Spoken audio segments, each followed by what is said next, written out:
খুলনা প্রকৌশলী বিশ্ববিদ্যালয়ে যে ঘটনা ঘটেছে সেটি দৃঢ়ভাবে মনিটরিং করেছেন বৈষম্যবিরোধী ছাত্র আন্দোলনের আহ্বায়ক হাসনাত আব্দুল্লাহ। জনাব হাসনাত আব্দুল্লাহ বিভিন্ন সভা সেমিনারে বাংলাদেশের মানুষকে বিভিন্ন জ্ঞান অর্জন জ্ঞান দিয়ে থাকেন, বিভিন্ন করে থাকেন। উপদেষ্টা সহিত রাজনৈতিক দলগুলোর যে মিটিং হয়েছে সেখানে হাসনাত আব্দুল্লাহ কোন প্রোটোকলে গিয়েছেন? শিবিরকে আমরা পুনরায় রাখতে চাই। খুলনা প্রকৌশল এবং প্রযুক্তি বিশ্ববিদ্যালয়ের কমিটি না, যদি থেকে থাকে সেটি প্রকাশ্যে কিনা, অথবা কমিটি যদি নাই থাকে তাহলে সেটি তাদেরকে অবশ্যই নিশ্চিত করতে হবে।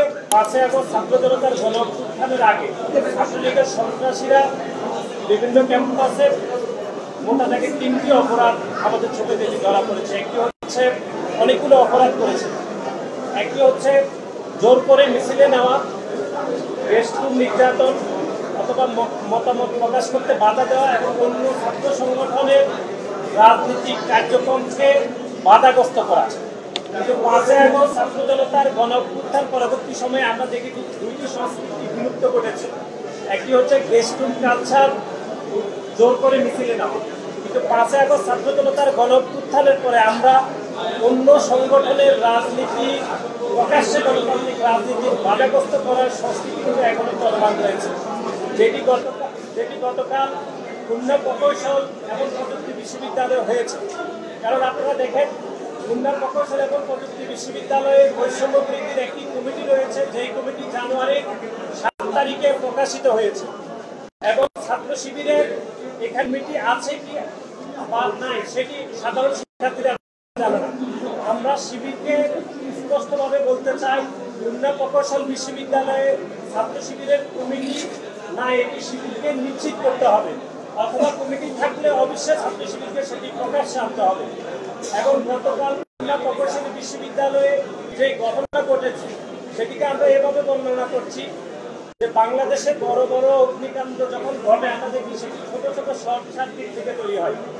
এবং গতকাল খুলনা প্রকৌশলী বিশ্ববিদ্যালয়ে যে ঘটনা ঘটেছে সেটি যে শর্ট সার্কিট হয়েছে সেটি তৈরি করেছে খুলনা প্রকৌশলের বৈষম্যবিরোধী ছাত্র আন্দোলনের বিশৃঙ্খল বিভাগ।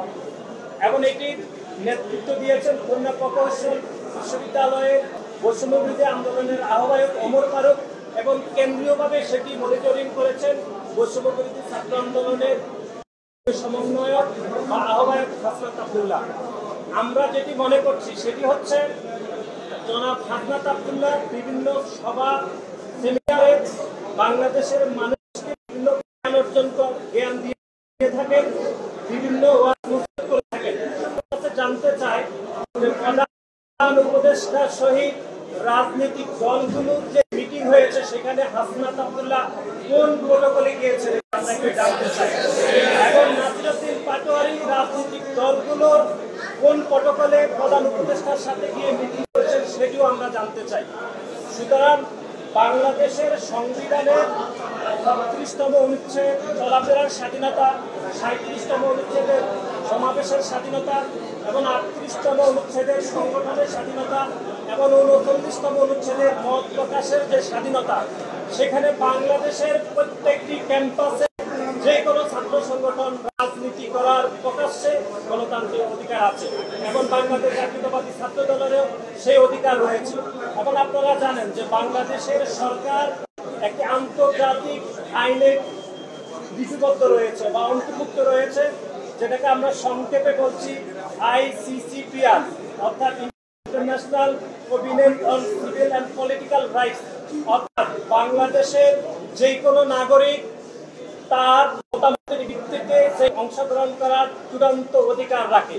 সেখানে বৈষম্য বিরোধী ছাত্র আন্দোলনের ওমর ফারুক কিভাবে বাংলাদেশ জাতীয়তাবাদী ছাত্র দলের 3 জন নেতা কর্মীর উপর হামলা করে, সেই প্রশ্ন আমরা বৈষম্য বিরোধী ছাত্র আন্দোলনের নেতৃবৃন্দের কাছে রাখতে চাই।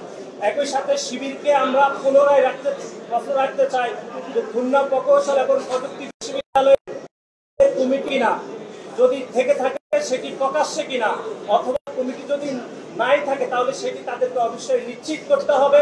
এবং গতকালের যে হামলা হয়েছে সেই হামলার বিষয়ে শিবির এবং বৈষম্য বিরোধী আন্দোলনের নেতৃবৃন্দকে অবশ্যই ব্যাখ্যা দিতে হবে বলে আমরা মনে করছি।